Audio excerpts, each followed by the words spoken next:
Humpty Dumpty sat on a wall. Humpty Dumpty had a great fall. All the king's horses and all the king's men could not put Humpty Dumpty together again. An egg. But how do we know really if he's an egg? I mean, just look at the poem. Humpty Dumpty sat on a wall. No egg there. Humpty Dumpty had a great fall. No. All the king's horses and all the king's men could not put Humpty Dumpty together again. Nowhere does it say Humpty Dumpty's an egg. What if Humpty Dumpty was just a human? Maybe even a statue. A statue could fall off, crack. A human, maybe it just means broken bones. They couldn't put them together again. Maybe it was a human being. And I know you probably already heard this. The whole Humpty Dumpty doesn't actually say it's an egg. But really, how do we know he's an egg? So I looked into the name. But that didn't really give us any answers. See, Humpty Dumpty in the 17th century actually meant a drink of brandy boiled ale, which I guess that could fall off the wall and break and they couldn't put it back together again. So maybe it was that. Or in the 18th century, and Humpty Dumpty is slang or short for a clumsy person. So obviously I think that's what the writer meant, is that it was just a clumsy person, but not a clumsy egg. So this just refers the fact that Humpty Dumpty was probably a person and not an egg. A person who fell off a wall, broke his bones, and they couldn't save him. But no, I went deeper. I went so deep. The Humpty Dumpty theory of language,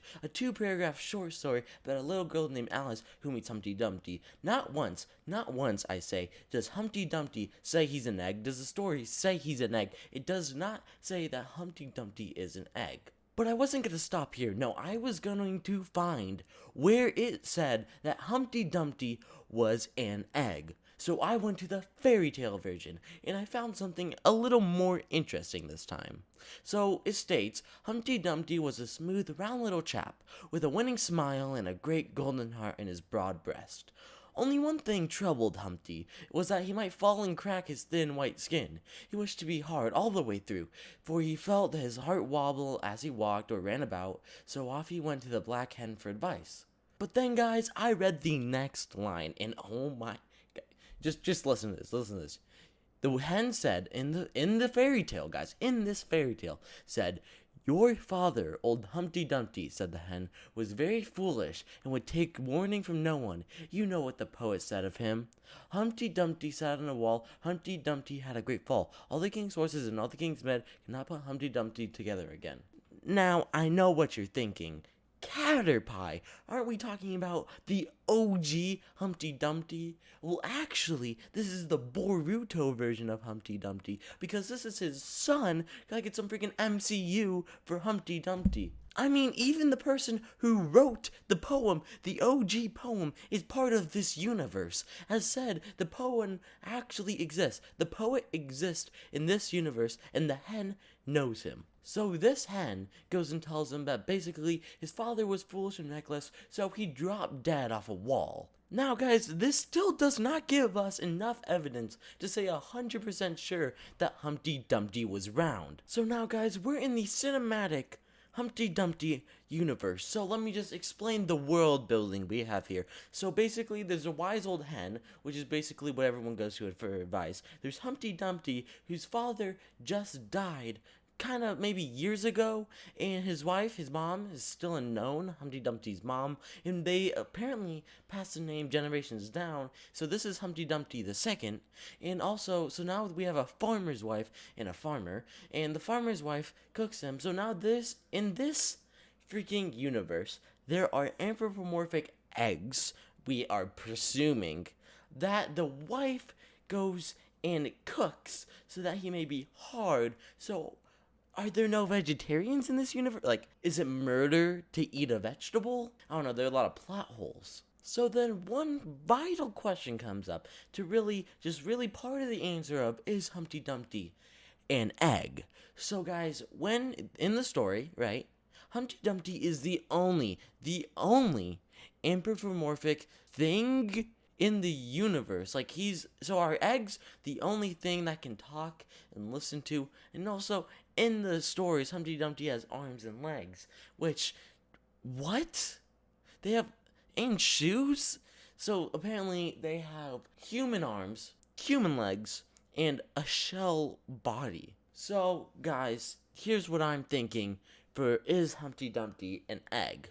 And that is kinda like it's like a 50-50 deal. See, I would go on the percentages of arms and legs, percentage of the body for the normal male, but we've already classified that this Humpty Dumpty ain't no normal fool.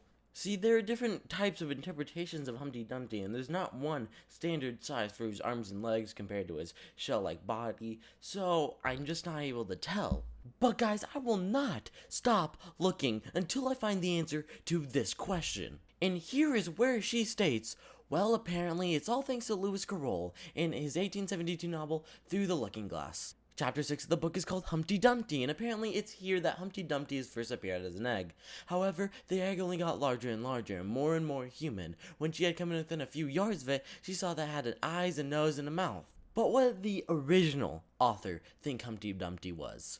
A cannon. So now you might be wondering, how the heck is Humpty Dumpty originating as a cannon? Well, actually, in the English War from 1642 to 1649, Humpty Dumpty was placed on top of a wall, which was destroyed. So obviously, Humpty Dumpty fell off a wall, a cannon. Humpty Dumpty had a great fall. All the king's horses and all the king's men could not put Humpty Dumpty back together again. They were putting back a cannon, which had fell from a wall that had gotten blown to shreds as they lost a battle. Now I can hear all you Humpty Dumpty scholars in the comment section saying, "Oh, Caterpie, it was written in 1797 by Samuel Arnold. How can it possibly be about the war 100 years earlier?" But what I think is that no one actually knows who wrote Humpty Dumpty. If you think about it, the first publication was by Samuel Arnold, not the first written. He published the first copy, but since then, it literally could have been hundreds of years before some dude wrote Humpty Dumpty and Samuel Arnold just cashed it in for his own bank account. So, there you go. I guess my question has been answered all along. Probably should have just watched a YouTube video that was like 5 minutes long instead of editing, recording, and making a video about is Humpty Dumpty an egg, which was already answered, and I didn't even have to do any of my own research. I could probably just ripped it off. But that's just the kind of quality you're getting, because what if you didn't watch one of those videos? What if you didn't even realize that it never said Humpty Dumpty wasn't an egg? You see, now it's all coming together. I'm just a secondhand messenger, and all of my credits will be in the description, so go check those articles out. Later.